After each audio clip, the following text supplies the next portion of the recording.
आज मैं बहुपद के ऐसे इम्पोर्टेंट क्वेश्चन लेके आ रहा हूँ जो आप स्टडी कर लेंगे तो बोर्ड में बहुत ही अच्छे मार्क्स आएंगे। आइए मैं बताने जा रहा हूँ द्विघात से। एक क्वेश्चन है, कोई भी क्वेश्चन ले लेते हैं, जैसे कि x² - 2x + 4। एक क्वेश्चन ले लिए। अब इससे कितने ऑब्जेक्टिव क्वेश्चन हम निकाल के बता रहे हैं। जैसे इस क्वेश्चन से पूछ देगा कि मूलों का योग निकाले, इसके मूलों का योग। मूलों का योग मतलब हम सीधे से समझ जाएंगे कि alpha plus beta. Alpha plus beta बराबर होता है -b/a। तो इसमें हम सबसे पहले पहचानेंगे a क्या है। a क्या है, यहाँ जो x² का मल्टीपुल रहता है वो a होता है। x² सिंगल है, इसके साथ में कोई भी गुणक नहीं है तो अकेले है, तो समझ जाएंगे कि a का मान है। b का मान, x वाला गुणक b का होता है, तो b के आगे 2 है, 2 गुणक है और इसके आगे माइनस है। माइनस रहेगा तो लिखेंगे, माइनस नहीं रहेगा तो नहीं लिखेंगे। तो -2 है और c का मान जो कांस्टेंट है उसको हम लिख देते हैं। द्विघात समीकरण लिखे हैं तो 4 है, +4 है, तो प्लस नहीं भी लिखेंगे तो प्लस रहता है। अब मूलों का योग बराबर अल्फा प्लस बीटा यानी कि -b/a। तो माइनस ही फॉर्मूला में है और b का मान में -2 है। ये फॉर्मूला से माइनस है और ये वैल्यू -2 है और a का मान 1 है। माइनस प्लस हो जाएगा, 2/1 मतलब 2।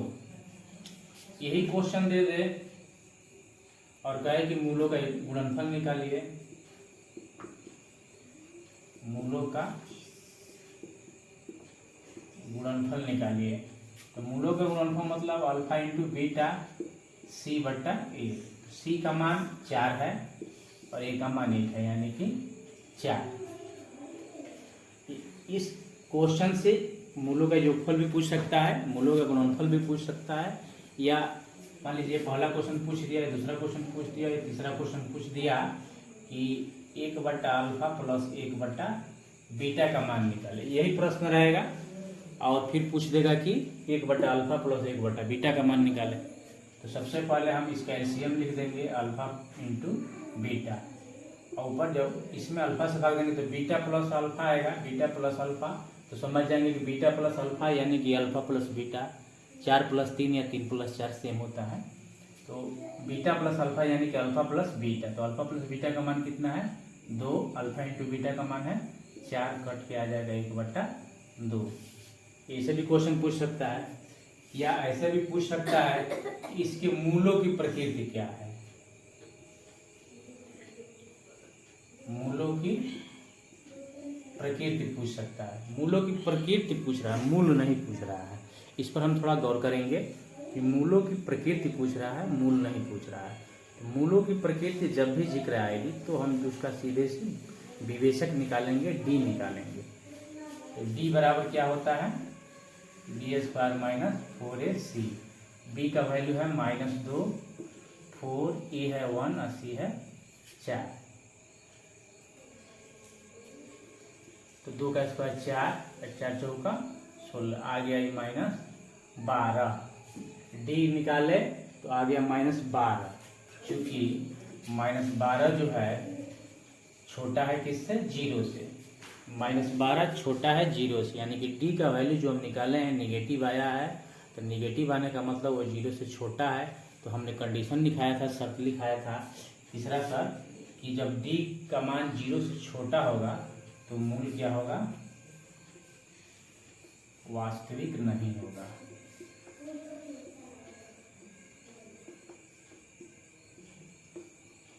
वास्तविक नहीं होगा।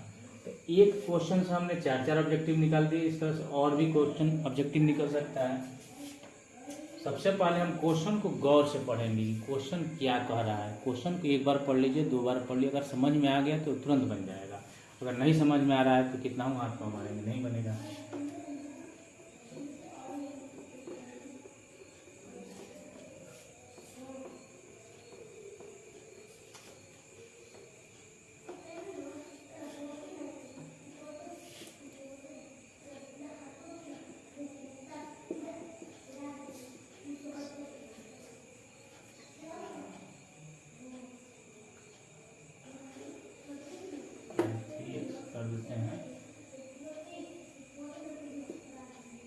क्वेश्चन हो गया 2x² माइनस 3x प्लस 9। अगर पूछेगा कि मूलों की प्रकृति, फिर से आ रहा है एक बार मूलों की प्रकृति, तो हम d निकालेंगे। a का मान 2 है, b का मान -3 है, c का मान 9 है। तो d निकालेंगे -3 का स्क्वायर 4ac 3 का 9, 4 दूना 8 9, 4 दूना 8 8 9 72, घटाएंगे कितना हो गया 63। इसका भी मान माइनस में आ गया तो समझ जाएंगे कि इसका जो मूल है वास्तविक नहीं होगा। d का मान माइनस में जब भी आएगा तो मूल इसका वास्तविक नहीं होगा। अगर यहीं पे हम इसको प्लस कर देते हैं, प्लस है इसको हम माइनस कर देते हैं, माइनस करके फिर d निकालेंगे। d² माइनस 4ac 3 का स्क्वायर 9, माइनस का स्क्वायर कर दें तो माइनस हट जाता है, माइनस माइनस प्लस 4 दूना 8 8 9 72, इसको ऐड करेंगे 81 आ गया। 81 प्लस में आया है, तो जब भी प्लस में आएगा तो d का मान 0 से मतलब बड़ा है, यानी कि पहला कंडीशन, तो d का मान 0 से बड़ा है, इसलिए मूल वास्तविक और असमान होगा। अभी हमने ये क्वेश्चन में दिखाया है कि मूलों की प्रकृति बतानी है, मूलों की प्रकृति निकालें हम। अब इसमें कह दें कि मूल निकालिए, तो मूल निकालने के लिए हम क्या करेंगे, जो d निकाले हैं इसलिए x निकाल लेंगे। x बराबर क्या होता है -b प्लस -√t बटा 2, माइनस b का मान है -3 प्लस -√d बटा 2a, माइनस माइनस कैंसिल हो जाएगा, 3 प्लस माइनस 81 का वर्गमूल 9, 2 दूना 4, एक बार इसको प्लस में लिखेंगे, एक बार माइनस में लिखेंगे। कितना हो गया 9 3 12 बटा 4, 9 में 3 में से 9 गया -6 बटा 4, कट जाएगा 4 तिहाई 12, कट जाएगा 2 तिहाई 6 और 2 दूना 4, इसके मूल हो गए। तो यहाँ हम ये बताना चाहते हैं कि मूल की प्रकृति कहेगा तो केवल d निकालेंगे, d निकाल के चेक कर लेंगे, प्लस में आ रहा है तो वास्तविक होगा, अगर माइनस में आ रहा है तो वास्तविक नहीं होगा। अगर मूल पूछ रहा है तो यदि प्लस में d का आया तो ही मूल निकल पाएगा, माइनस आया तो नहीं निकल पाएगा। d का मान माइनस आया तो उसको इंटर में पढ़ना है कि कैसे निकलेगा। तो हमने ये समझाया कि मूल की प्रकृति में क्या करेंगे और मूल निकालेगा तो क्या करेंगे, ये समझना जरूरी था।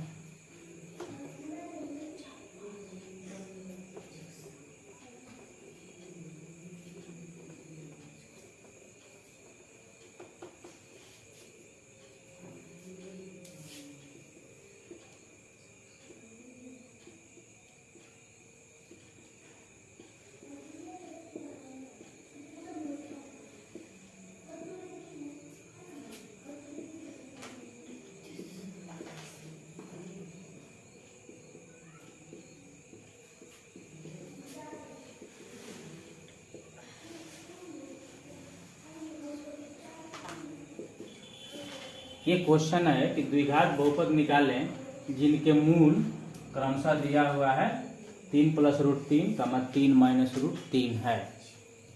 ये यहाँ देखना है कि मूल दिया हुआ है, मूल 3 + √3 है और 3 - √3 है।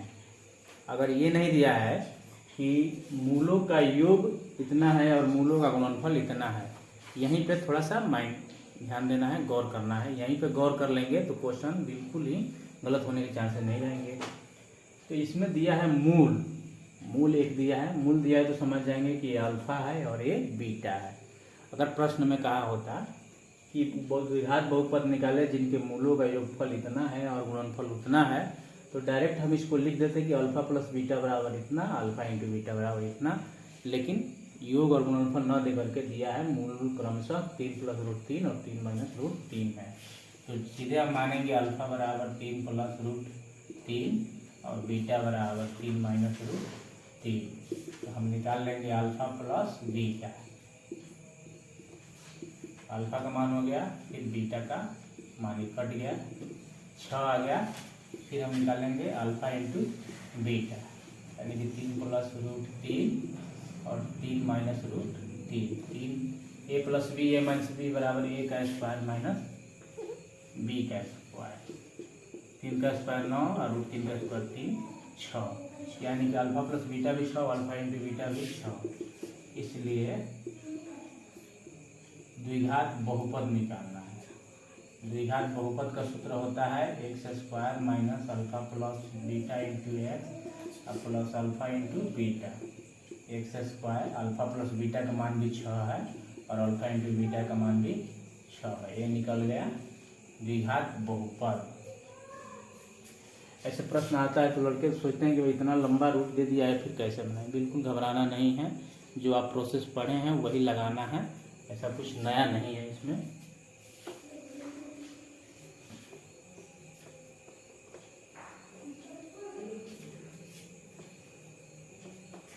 आइए अगला प्रश्न पर हम ध्यान देते हैं। द्विघात बहुपद निकाले जिनके मूलों का योगफल एवं गुणनफल क्रमशः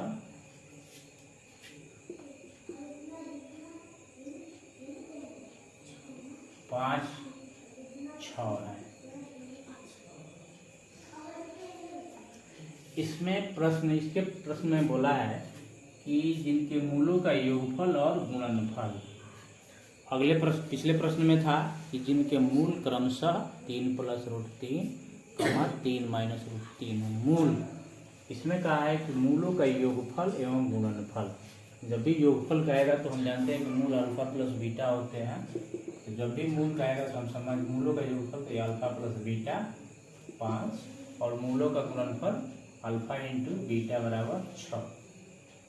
समझ गया? जोगफल और गुणनफल कहेगा तो जोगफल के रूप में लिखेंगे, गुणनफल के रूप में, और डायरेक्ट लिखेंगे द्विघात बहुपद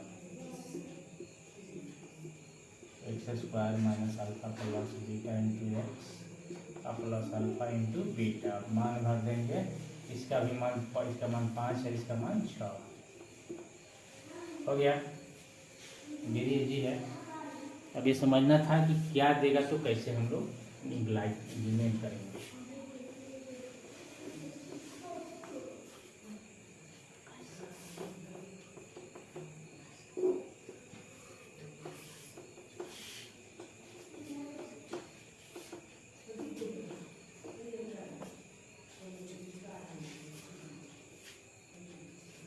एक और आइए प्रश्न देखते हैं। X square minus 2x plus 5 बराबर 0। इसमें पूछ लेगा कि एक्स स्क्वायर का गुणांक बताएं। एक्स स्क्वायर का गुणांक ऑब्जेक्टिव क्वेश्चन टाइप का है, तो एक्स स्क्वायर ये है, इसी पर हमको फोकस करना है, इससे मतलब हमको नहीं है प्रश्न के अनुसार। एक्स स्क्वायर देखेंगे कि अकेले है, अकेले है, इसका मतलब इसका गुणांक 1 होगा। अगर यहाँ पे 2 रहता तो हम लिखते 2 है, यहाँ पे 3 रहता तो हम लिख देते यहाँ पे 3 है। फिर जब कुछ नहीं है तो यहाँ पे इसका गुणांक हो जाएगा 1। ये भी ध्यान देना है।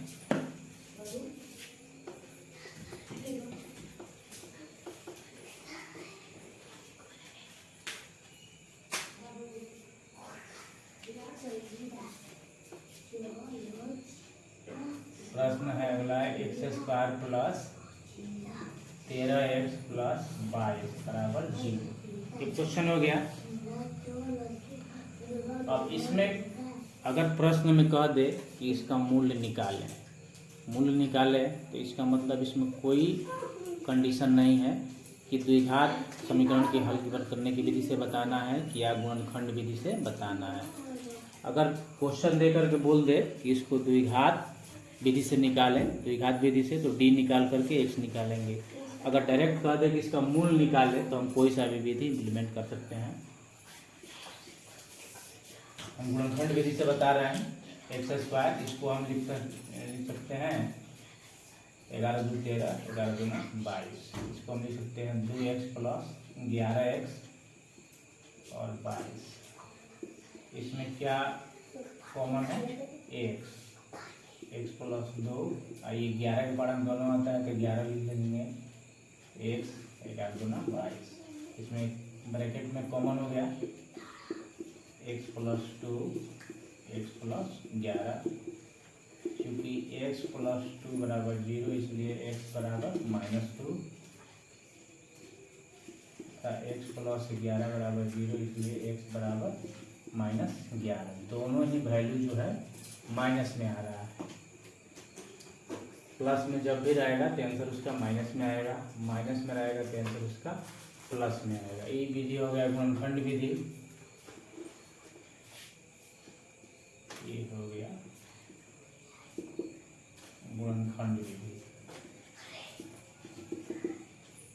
अब इसी को हम द्विघात विधि से बनाते हैं।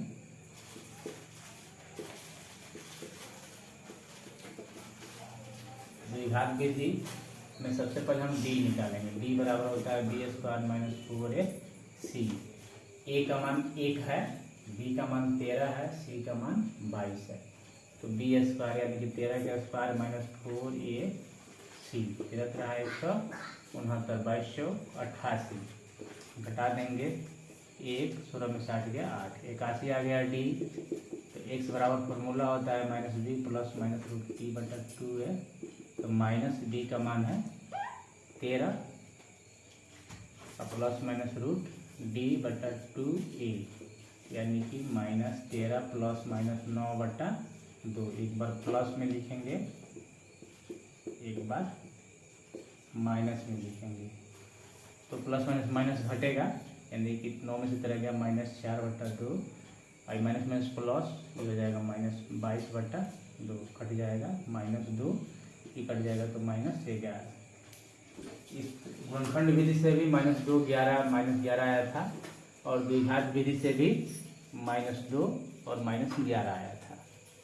तो अगर कहेगा कि मूल निकाले तो किसी विधि से निकाल सकते हैं, अगर कहता है कि द्विघात विधि से निकाले तो इस विधि को हम लोग फॉलो करेंगे।